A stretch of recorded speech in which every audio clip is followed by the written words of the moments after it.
I was halfway through editing a client's campaign deck when the notification popped up. You've been invited to Sophia and Daniel's engagement celebration.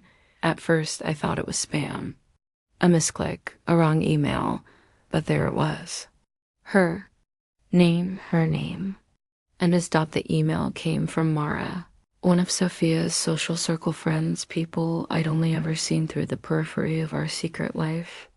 I stared at the subject line, blinking like it might change if I didn't breathe, but it only burned brighter. Sophia and Daniel.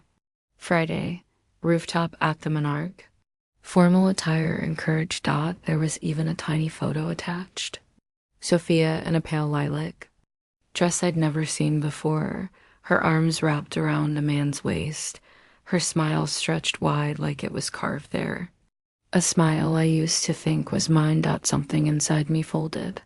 Not snapped, not shattered, just folded in like a piece of paper too soft to stand upright. My hands moved without asking me. I clicked the photo, zoomed in, stared. Sophia's eyes were bright, not afraid, not reluctant, not conflicted, just radiant. She wore the silver necklace I bought her last spring, the one with the tiny pearl drop. My mouth dried. I touched the matching chain around my own neck. It felt heavier now, like a noose I hadn't noticed until the chair beneath me was already gone. I picked up my phone and called her. One ring, two, then the sharp flatness of a blocked line, just like that. Blocked, as if I were a spam call from a country she knew. Longer claimed. I stood up so fast the laptop slid off my knees and hit the hardwood.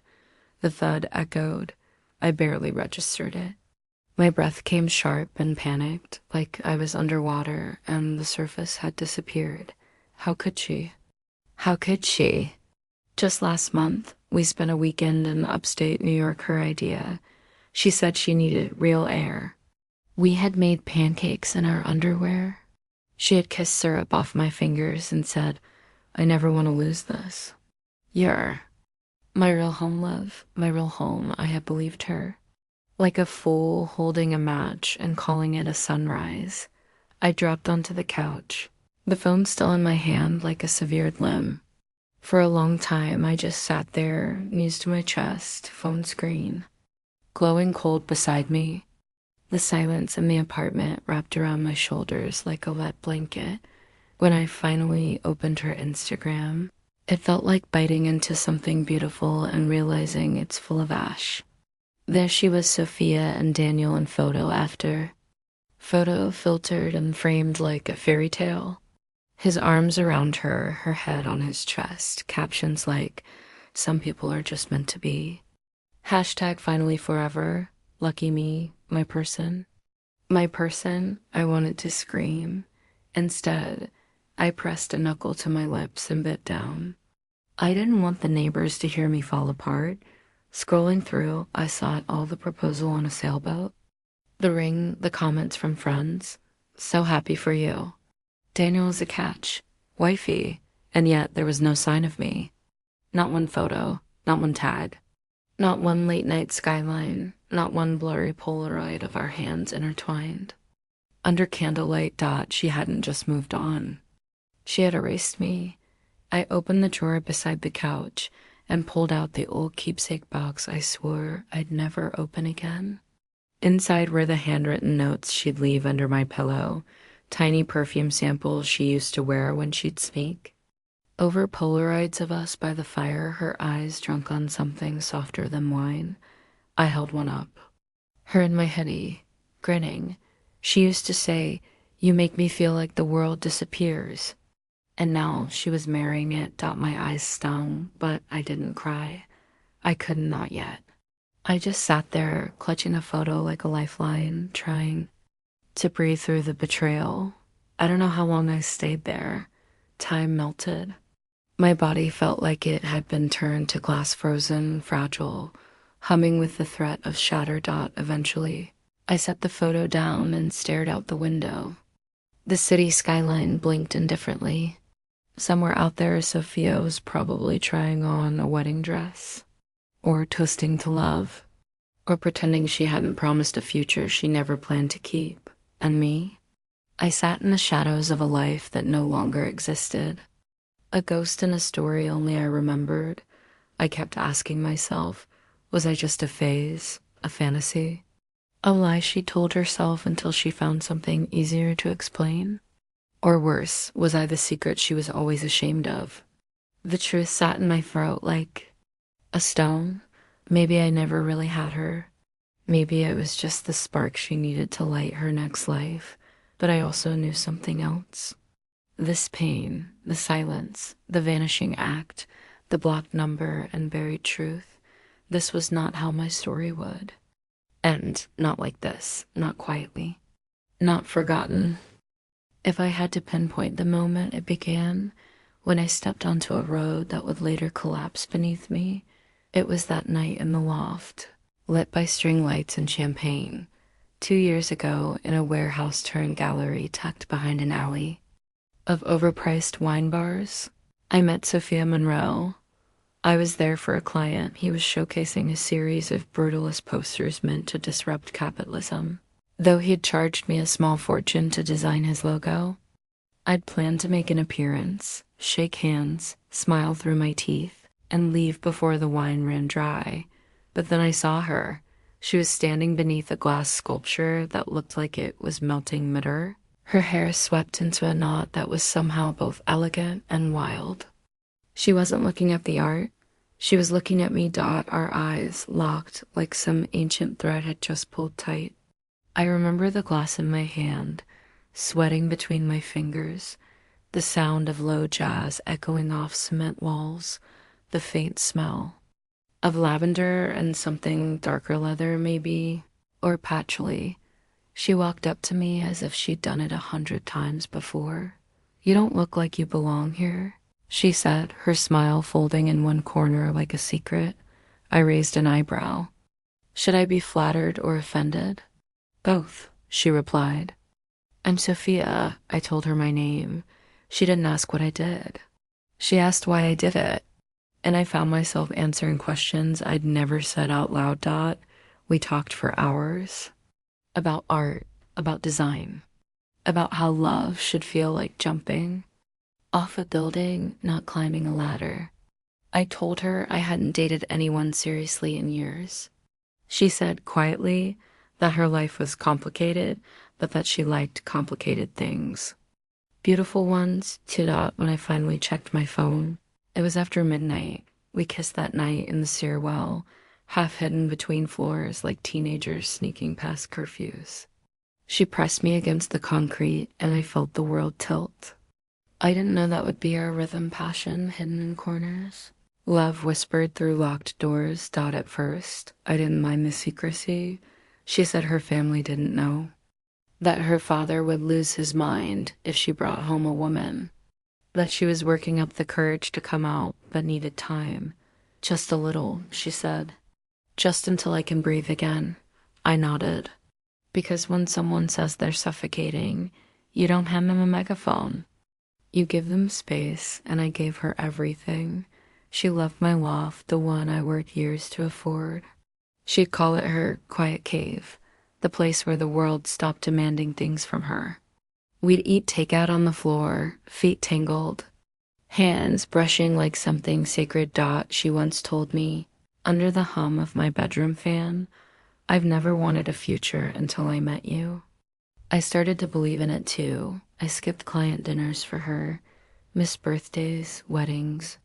I turned down a speaking opportunity in Milan because she said she needed me that week.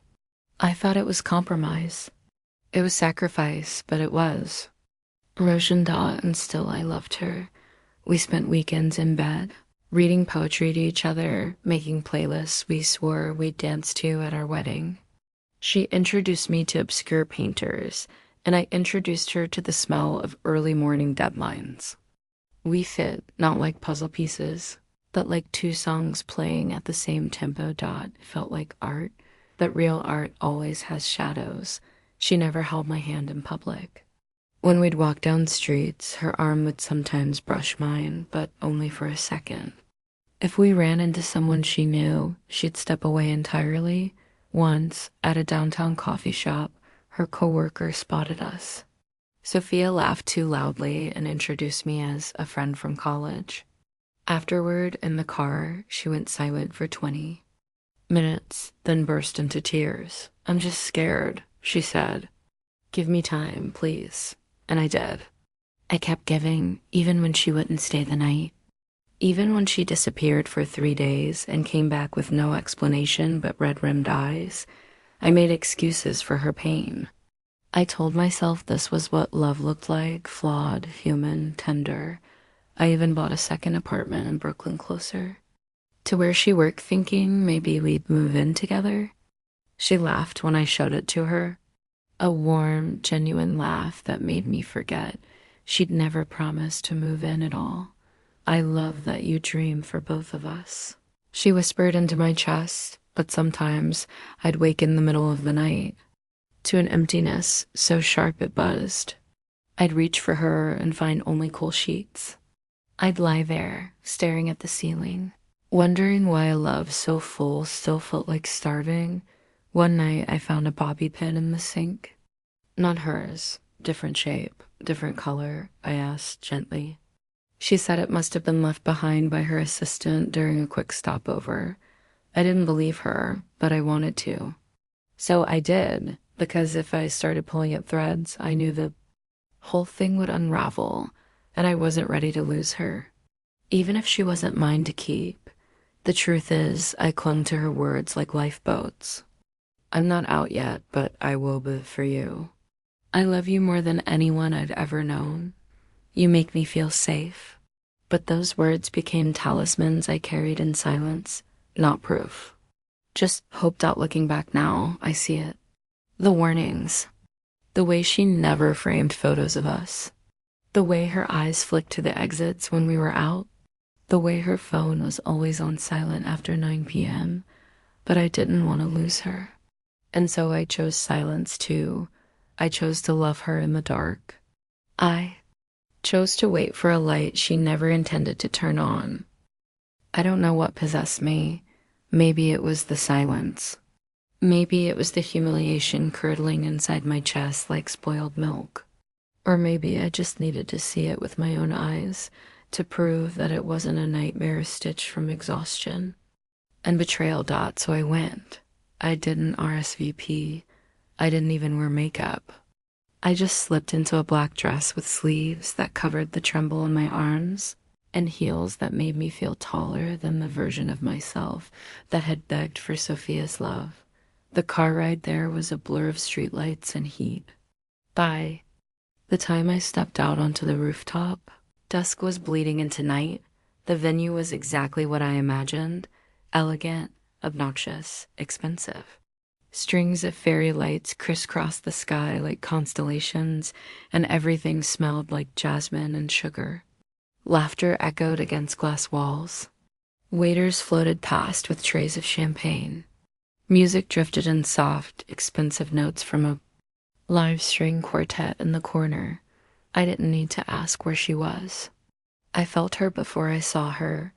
There she stood, Sophia, wearing a silver dress that shimmered like liquid betrayal, her hair swept to one side, her hand interlaced with his, tall, clean-cut, the kind of man you bring home to a family that's terrified of anything that doesn't look like a Christmas card. His smile was wide and empty. His other hand rested casually on the small of her back like he'd earned it. And Sophia? She looked radiant, not nervous, not reluctant. Not anything I imagined she might feel when publicly binding herself to a lie. Their families surrounded them. Laughter bounced through the air like confetti. Someone popped a bottle of champagne, and a cheer broke out. Her father, whom she once told me would disown her if he ever knew, raised a glass. Tonight, he said, we celebrate truth, love, and the future. Sophia beamed. To building a life with someone who makes you feel seen. I felt the words punch me straight through the chest. Seen. I had memorized every inch of her in shadows. Now she glowed under the spotlight, and I was the ghost. I don't remember how long I stood there, pressed against the edge of the crowd, pretending to sip champagne. No one noticed me, or if they did, they assumed I belonged. That's the funny thing about wealth. If you wear the right dress and carry yourself with enough control, you become invisible among them, polite, acceptable, forgettable. Just like I had been to her dot when Sophia laughed high, sharp, and performative. I couldn't take it anymore. I slipped past the catering tables, down a hall where no one lingered, and found a small restroom near the back of the venue. It smelled like roses and bleach. I shut the door and collapsed against the sink dot there. In a gold-framed mirror, I met a version of myself I didn't recognize, eyes hollow, skin pale, mascara smudged beneath both lashes, though I hadn't realized I'd been crying. Looked haunted, betrayed, small. I thought of all the times I held her after she'd cried about her parents. The way she trembled the first time she told me she was in love with a woman.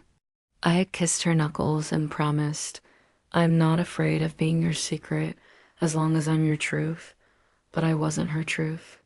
I was her shadow. She didn't just leave me, she annihilated me, turned me into a version of herself she could disown. A soft knock came at the door. I whispered that it was occupied and waited until the footsteps faded. Then I washed my hands, as if I could rinse her touch off my skin. I didn't return to the party. I didn't confront her. She would have smiled, called me a mistake, or worse, a phase. I didn't want her reaction. I didn't need her lies. I needed to go home and bury what remained. That night, back in my apartment, I tore everything down, every photograph, every note she had scribbled in lipstick on my mirror, every scented candle she loved, every book she left behind on accident that I knew she wanted me to keep. The keepsake box came last. Inside it were all the things I had once held sacred, a concert ticket from the first time we went out, the sketch I'd made of her while she slept, the ring she bought me from a street vendor in Lisbon, a promise ring. She'd called it. I poured them all into the sink. The flame caught quickly. Paper curled. Metal hissed. The scent of burning memories filled the room like incense from some cruel ritual. I stood there, barefoot, watching it all reduce to ash. Then I remembered the voicemail. It was the night after her father's birthday. She'd snuck away to call. Me whispering from her car while fireworks cracked in the background. I could never marry anyone but you. I just needed you to hear that, in case I forget how brave I'm supposed to be. I played it one last time, and then with trembling fingers, I hit delete. Not just from my phone, from the cloud, from the backups, from the hard drive I had once bought just to preserve our memories. Gone. The silence afterward was deafening. But in it, something stirred, not rage, not revenge. Something quieter, sharper, a seed. I stood in the middle of my apartment, the lights low, the smoke still fading into the ceiling, and whispered to no one, You lit the match, Sophia. But I know how to burn brighter, because something had shifted, not just my heartbreak. My center, my story. She thought she ended me, but she just gave me a beginning. I didn't leave a note. No dramatic goodbye. No message to my assistant, no status update. I just turned off my phone, locked the door to my apartment, and left the city like it had personally betrayed me. I drove for hours until the skyline disappeared. In my rearview, replaced by low hills and sleepy coastal roads, the air grew saltier. The noise inside my head didn't, but I kept driving. Eventually, I stopped in a town so small I wasn't sure it had a name. There was a crook sign at the entrance, Windmere Cove, and that was good enough for me. I paid cash for a week in a weather-beaten cottage 3 blocks from the shore. The windows stuck, the faucet whined, and the heat only worked when it felt like it. But it was quiet. No one knew me there. And more importantly, no one knew her. I introduced myself as Liv, not Olivia, not Miss Calloway. Just Liv, shorter, lighter, easier to carry. I deleted my social media that night, every account, every photo. I watched as profile pictures turned gray and blank, like ghosts evaporating. It hurt more than I thought it would. Then I opened an old leather journal I found in the cottage's knit stand and started to write. I didn't know what I was trying to say, only that something in me needed to speak, not scream, just speak that. First night I slept without dreams. Just ocean wind pressing softly against the windows like a breath. I found May 2 days later. Her cafe sat on the corner of the main street, a yellow painted building with ivy climbing up one side and crooked letters that read, "The Hollow Spoon." Inside, the walls were lined with mismatched teacups and framed black and white photographs of women smiling in storms. I liked it immediately. May looked like she'd stepped out of a photograph herself. Silver braid, worn linen dress. Sharp eyes that missed nothing, you know? She asked as I sat at the counter, just passing through. I said. She nodded like that was exactly the right answer. You like Earl Grey or secrets? I blinked. I'm sorry. Tea or talk? She clarified, smiling. I find everyone needs one or the other. I smiled. The first real one in days. Tea, strong, no sugar. She poured it without asking more. But she watched me. Not in a suspicious way, more like she was reading the invisible weight on my shoulders, as if it were printed in bold. We didn't talk much that day, or the next. But she always remembered my order, always left a paper napkin folded perfectly under my cup. Always said, be gentle with yourself, before I left. On the fourth day, she sat across from me during a lull in the morning rush. You don't look like a woman running from something, she said. You look like a woman who got pushed. I said nothing. She reached into her apron and pulled out a small key on a ribbon. I keep a studio above the shop. My husband used to paint up there. You're welcome to use it if you like. I blinked again. Why me? Because your hands twitch when you sit still, she said softly, like you used to make things. And because I know what it looks like to be broken by love. That was the first time I cried in front of someone. The studio was dusty and sunlit, the windows covered in sea salt and the faint fingerprint of someone who once believed in color. I cleaned it for hours, sweeping cobwebs, opening windows, moving paintbrushes to one side and charcoal to the other. Then I sat with a blank sheet of paper and did nothing for 3 more days, but grief, I've learned, always finds a way through. On the 4th morning, I began to draw. The first piece was small and strange, a woman carrying her own heart in a glass jar. She was barefoot, walking through fire. Her face was my own, but older, tired, whole. I didn't stop. Every morning, I'd walk the beach just after sunrise, the sand cold under my feet, the ocean rising like a second breath. Sometimes I whispered her name into the wind, just to see how far it would go.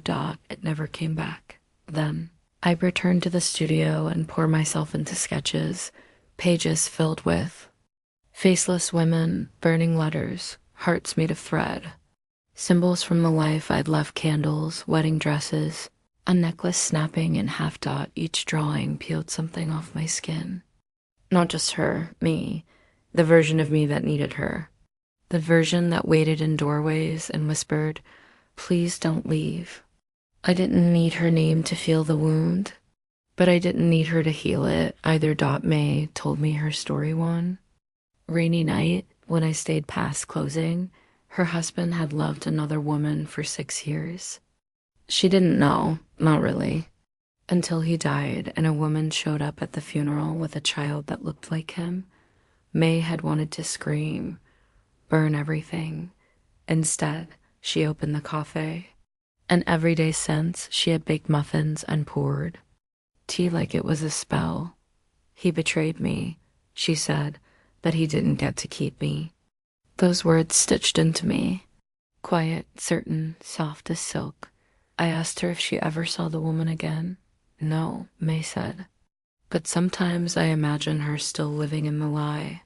Still pretending he was hers. Me, I got my name back.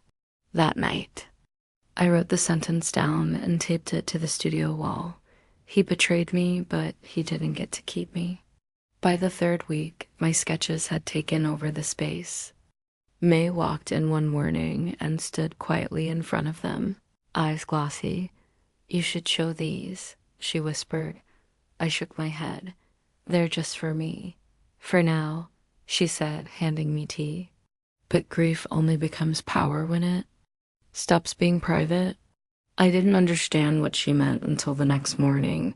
I was standing knee-deep in the surf, letting the waves pull at my ankles, when I realized I was no longer thinking about Sophia Dot, not constantly.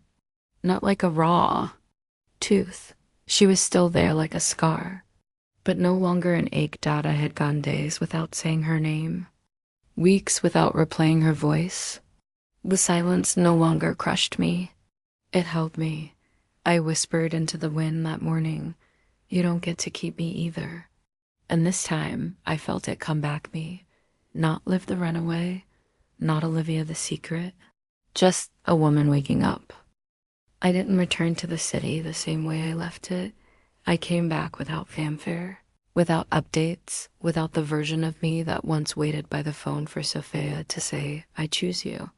That woman was gone. In her place was someone leaner, sharper, still healing, yes, but burning in a new direction. The kind of fire that doesn't just destroy, it forges. I signed my return lease under a different name. Olivia Calloway was too recognizable in certain circles. So I became O'Kale Anonymous, clean, and untraceable to anyone who wasn't looking closely. My firm had survived in my absence, thanks to my brilliant second-in-command. I let her keep the spotlight. I didn't need recognition anymore. What I needed was something more sacred, expression. I rented a small studio on the east side and painted like my life depended on it. Because in a way it did. The series I created was called The Other Woman, 25 pieces. Each one a portrait of love carved in shadow, of hands reaching and missing, of mouths stitched closed, of desire born in hiding and dying in silence. But they weren't just paintings, they were confessions, testimonies, proof. I embedded pieces of our history in every canvas. Sophia's favorite perfume bottle, Burberry Rose, half full and uncapped, a candle burning at both ends. A wedding dress torn at the hem, bleeding watercolor tears. A single silver necklace split down the middle like a cracked promise. No one knew what they meant except me. And her. The gallery I approached for the launch was run by a queer collective, known for elevating anonymous, emotionally raw artists. They jumped at the chance to debut the collection. I didn't attend the press previews. I didn't want my face beside my pain. The night before the public opening, I sat alone in the gallery, barefoot, floor covered in scraps and sketches. I walked slowly through the space, one dim light above each painting, soft instrumental music playing low in the background. The walls were pale gray, almost like a hospital. Every canvas felt like a page from my journal. Except this time, I wanted people to read. I stared the longest at a piece titled Glass Jar. A woman carrying her own heart literally through a burning field, barefoot, upright, not bleeding, not running, just moving forward. That was me. And the world noticed. By the end of the first week, The Other Woman had gone viral. Critics used words like devastatingly intimate, a revolutionary confession, and a manifesto for the unseen. One reviewer wrote, "This isn't just art, it's recovery. It's a survivor carving herself out of invisibility with a scalpel, dipped in fire." They called the artist mysterious. Some speculated she was a heartbroken woman. Others assumed it was a man painting the guilt of an affair. No one guessed the truth except one person. A month after the gallery launch, I found out something I hadn't expected. Sophia's fiancé, Daniel, was one of the firm's newest silent investors. I saw his name on a quarterly funding report. Apparently, he backed one of our tech expansion partnerships. At first, it felt like a cruel twist of irony. Then it felt like opportunity because Daniel had no idea who I was to her. No idea that the woman painting hidden truths about his perfect fiancé had once held her while she cried herself to sleep, had once been her entire world. Behind closed doors. So I began gathering proof. Not for blackmail, not even for scandal, but for truth. I compiled everything: screenshots of messages, scanned love letters, old photos from our weekends away, voice memos, recordings from our long-distance calls, her laugh, her confessions, her promises. I organized it in a hard drive, labeled archive_0, not for revenge, for clarity, for the day she would look me in the eyes and say, "I never meant to hurt you." And I could answer, "But you did. Here's how." I began working on one last painting. It would be the centerpiece of the final gallery night, the closing exhibit, the one where I would step into the light, not as a victim, but as an author. The painting was called Only in Moonlight. Two women in wedding gowns standing back to back, their shadows stretching long in opposite directions. One held a bouquet made of ash. The other held nothing, but her eyes looked toward the dawn. When it was finished, I cried, not out of pain, but because it felt like the full stop I never got. I planned the final show meticulously. One night, open gallery, guests invited personally. No press, no filters, just raw space and open truth. One of the invitations went to Sophia. I didn't use my name, just an address and time. Inside the envelope, I placed a handwritten note. I could never marry anyone but you. Her words, her promise, now returned like a letter marked "Return to Sender." The night arrived. I stood inside the gallery in a simple black suit, hair pinned back, no makeup. Just me, raw, real, whole. Guests trickled in, art lovers, clients, strangers with knowing eyes. Many of them paused, then gasped when they recognized me as the anonymous artist. But I didn't flinch. They walked through the exhibit silently, some with hands over their mouths, some weeping, some writing in notebooks. The room held a hush like a church or a funeral, or both. And then I felt it, that familiar electricity, the shift in air. I turned. Sophia had entered. She stood just inside the threshold, wearing ivory silk and a stunned expression. Her eyes darted from painting to painting, then back to me. It was the first time we had seen each other in nearly a year. She approached slowly, no entourage, no ring, just her. When she finally stood in front of me, she opened her mouth, but nothing came. Instead, she looked past me to the final piece, Only in Moonlight. Her face crumpled. "Is this, all of this me?" she whispered. I didn't blink. "Yes," I said, "all of it." She closed her eyes. Tears slid down her cheeks. "I didn't know how to be brave," she said. "I did," I answered. "I was brave enough for both of us." She nodded slowly. "I thought I was protecting you." "No," I said. "You were protecting yourself and erasing me in the process." She wiped her tears. "Do you hate me?" "No," I said honestly, "but I don't love you anymore either. I love the woman I became because you left." There was silence. Then she whispered, "What happens now?" I looked around the gallery, at the people breathing in my pain, at the light falling softly on the paintings, at the version of myself I had captured and finally released. I smiled. "Now," I said, "I begin again." The gallery filled slowly, like breath returning to lungs after a long swim underwater.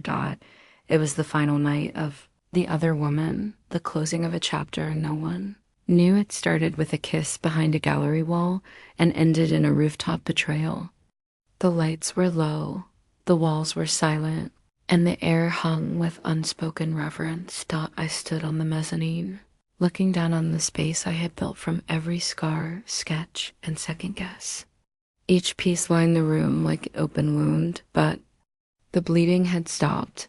These were no longer my confessions. They were my truth. And tonight, I wasn't hiding behind brushstrokes. I watched them, people I didn't know, walk through my heartbreak like tourists in a city I'd once tried to leave. Some held hands, some cried, some simply stared. One man reached out, barely touching the frame of a painting titled Unmade. A faceless woman sat in a room of mirrors, each reflection showing her fading a little more. I'd painted that one after the day. I realized Sophia had blocked me. Now it was part of something larger. Something I had survived. I spotted Daniel before. I saw her. He stood with a glass of red wine, his brow furrowed as he stared at promises in shadow. Two faceless women stood back to back in a wedding chapel, the aisle lit only by fire. He didn't say a word, just kept staring, and then she arrived. Sophia stepped through the door in a white wool coat. Her hair swept up like it used to be when she met me for hidden dinners, but she wasn't radiant. She looked pale, small, not like a woman in love, like a woman being confronted by her past. Framed and hung in public. Her eyes scanned the room with practiced caution until they landed on the first piece. It was hers, not hers. A single hand reaching through a mirror to touch another, but they never quite meet. One hand was wearing our matching silver necklace. The other had a ring. I watched her stop, her breath catch. She knew. There was no guessing, no wondering. She knew, painting by painting, she unraveled. Glass jar, only in moonlight. The second choice. All of them stitched with pieces, only she could recognize her handwriting. Her favorite, perfume, that torn page from the poetry book she gave me one year for Christmas, now reprinted in charcoal on canvas. And then she saw me. I had stepped down from the mezzanine. For a second, her lips parted in something like disbelief, like maybe I was a ghost. Maybe I was still the secret she thought she buried, now rising in a crowd of strangers. I walked toward her, not quickly. Not to accuse, just to be seen. She whispered. Olivia? I didn't answer, not with words. I just stood there beneath the soft lighting in a room filled with our history. Except this time, it was on my terms. People around us quieted. Some moved back. Others leaned in. She turned and saw Daniel, now frozen at burn letter. A painting of a woman holding a note in flames, her face split between agony and release. Gaze shifted from the canvas to her, then to me. Recognition bloomed like smoke. He said nothing, just walked out the door, wine glass still full. Expression blank. Sophia took a shaky step toward me. Please, she whispered. Can we talk? I shook my head gently. There's nothing left to say. She blinked, tears rising. I didn't know how to love you out loud, she said, voice cracking. I was afraid. You have to believe me. I do, I said calmly. I believe you were afraid. I also believe you didn't just lie to me. You unmade me. She gasped softly. Her shoulders collapsed. I didn't yell. I didn't cry. I didn't create a scene. The paintings had already done that. They had told the story, the hiding, the silence, the erasure. And the woman who refused to disappear quietly. Sophia looked around the room like it was crumbling, her eyes wide, haunted. This is how you let me go? No, I said, this is how I let me go. She collapsed into a chair in the corner of the gallery, head in her hands, sobbing. No one approached her.